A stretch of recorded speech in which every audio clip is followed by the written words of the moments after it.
Tuned into Community Roundup. Pravin, a young 19-year-old student, died under mysterious circumstances in February near Southern Illinois University. His mother held a press conference in Illinois to discuss about the case of her son, whose body was found in the forest preserve in Carbondale, Illinois. He was reported missing by his cousin on February 13th, and we went down there. And the original story the police told us was they had a party and they were drinking, and they don't know what happened to him. But 5 days later, they got a tip from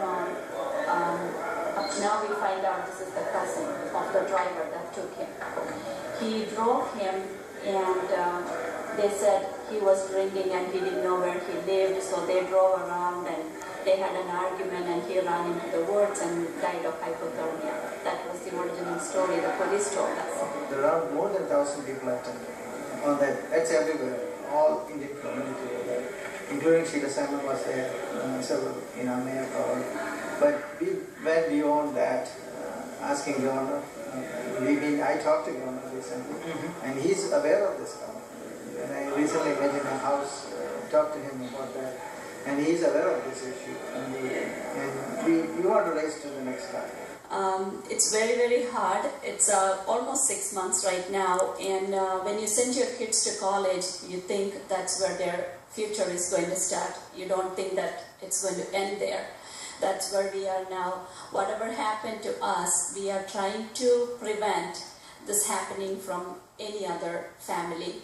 Right now, we have filed a lawsuit against a wrongful death suit against the driver who picked up Pravin that night, and he admitted to the police having an altercation with him. So therein, with his injury, we know for sure Pravin was injured from him. So that's what the lawsuit against him and to the city of police and the chief of police in Carbondale for negligence. And it was very, very hard. From the beginning, we knew they were trying to say something that did not match Pravin's character.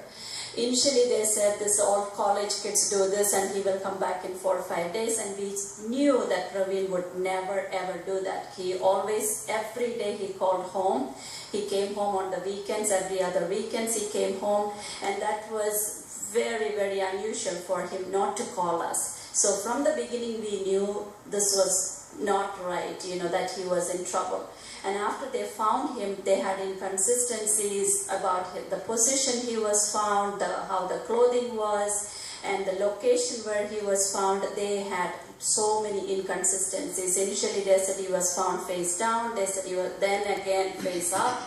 And they took us to a place where he was found, and they showed us another place, and to the private investigator they said a third place. So all these made so many, and there was no crime scene placement where he was found, and the reasoning was it's a private property and they couldn't put a crime scene there, which we thought was really, really odd. Community Roundup will be back with more stories from the